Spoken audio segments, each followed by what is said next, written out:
Deus nos quer santos. E ser santo significa ser feliz. Deus não nos criou para outra coisa, senão para a felicidade. Por isso que as bem-aventuranças... Bom, deixa eu terminar. Aqui São João fala: quem tem essa esperança de ser semelhante a Cristo, de ver a Cristo, purifica-se a si mesmo, como também Ele é puro. Então a nossa vida inteira eu vou ter que lutar contra o meu egoísmo, porque eu quero ocupar todos os espaços, eu quero ser Deus, eu quero ser Deus também das pessoas, e para que o outro exista e viva, eu tenho que fazer o tsim-tsum, tenho que lutar contra o meu orgulho, que faz com que eu me ache melhor do que o outro, com que eu seja duro com o outro, com que eu julgue, com que eu condene. Eu tenho que me fazer pequeno. Pois bem, as bem-aventuranças, fazer-se, purificar-se a vida inteira. E todos os santos são exemplo e modelo disso.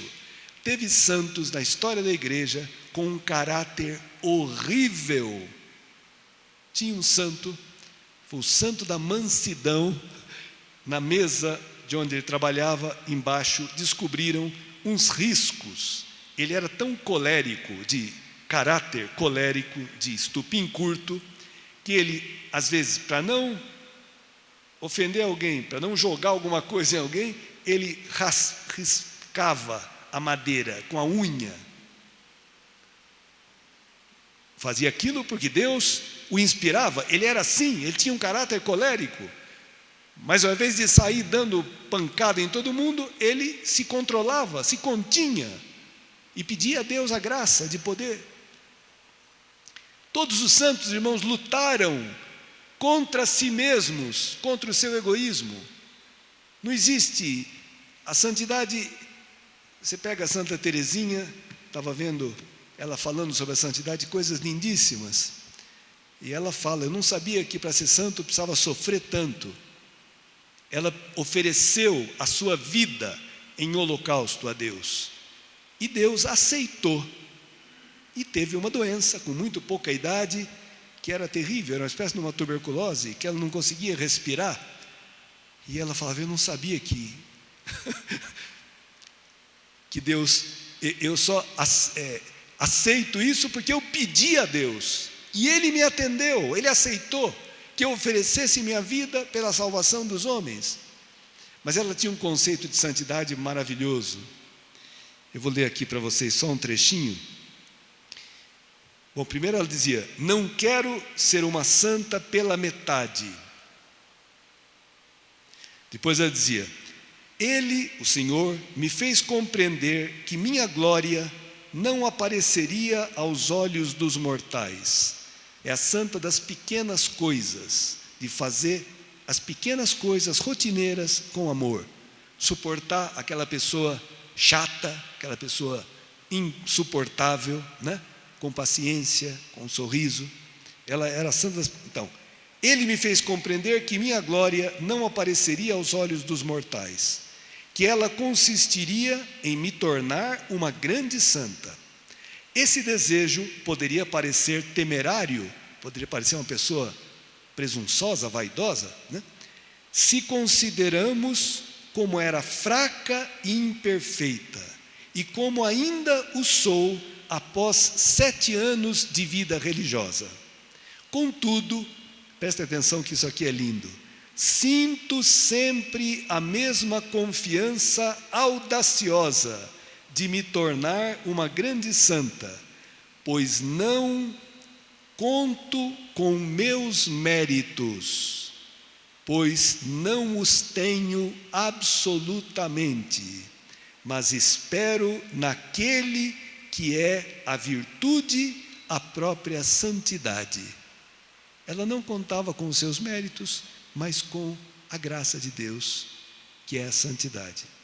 Será Ele que, contentando-se com meus fracos esforços, elevar-me-á até si, e cobrindo-me com seus méritos infinitos, far-me-á uma santa. Não pensava então que era necessário sofrer muito para chegar à santidade. Tá bom, mas então as bem-aventuranças que Jesus proclama no início do Sermão da Montanha é o retrato da santidade.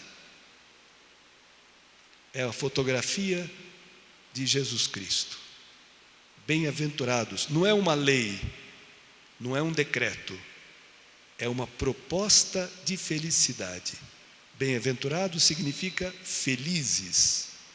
E esse retrato que Jesus vai traçar, bem-aventurados os pobres em espírito, os humildes, os aflitos, os mansos, os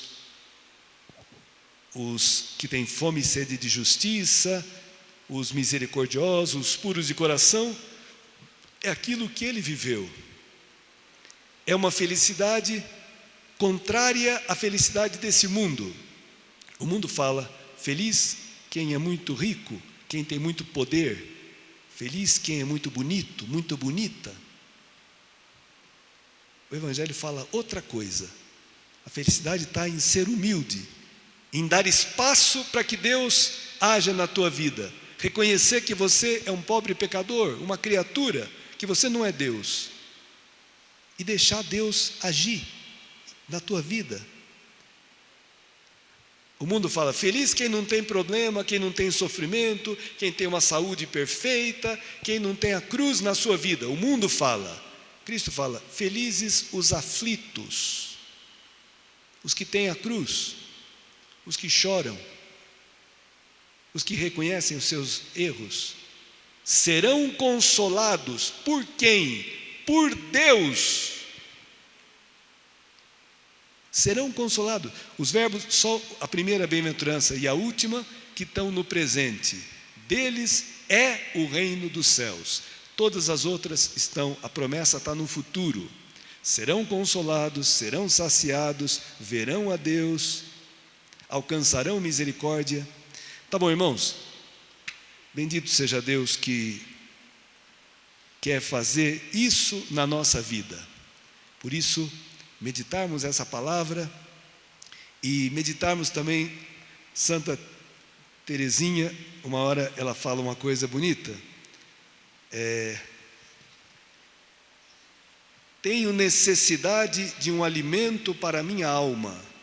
Leia-me uma vida de santo. Quantos santos se tornaram santos conhecendo a vida dos santos? Santa Teresa de Ávila, quando era menina, pequena, seus pais liam para ela a vida dos santos.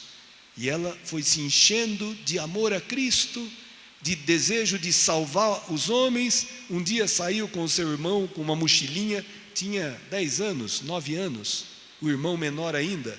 Queriam dar vida morrendo mártires pelos mouros, os muçulmanos lá na Espanha. Dominaram a Espanha 800 anos. Até que um tio chegou de cavalo e viu que eles estavam perdidos e trouxe de volta. Mas São Inácio de Loyola era um mercenário, era um soldado que lutava para quem pagava mais. Foi ferido na batalha, foi para o hospital e o único livro que tinha era a vida dos santos. Começou a ler e falou, uai, estou sentindo uma coisa estranha, boa. Por que eu não posso viver essa vida que essas pessoas viviam? E começou a se converter e se tornou o fundador dos jesuítas, Santo Inácio de Loyola. Por isso, irmãos, as famílias em casa, os filhos têm que ter outras opções para não ficar o tempo todo no celular. Tem que ter bons livros, os escritos dos santos, a vida dos santos, falar na mesa, em vez de ficar cada um com o celular, comentar, né? Transmitir o santo, a santa. Tem santos e santas, casados, solteiros, célibes, né? De tudo. São um evangelho vivo e são atraentes. E o homem, diz a psicologia, é um ser mimético. O que significa isso? Que que imita. Só que nós precisamos ter modelos que valham a pena ser imitados, né?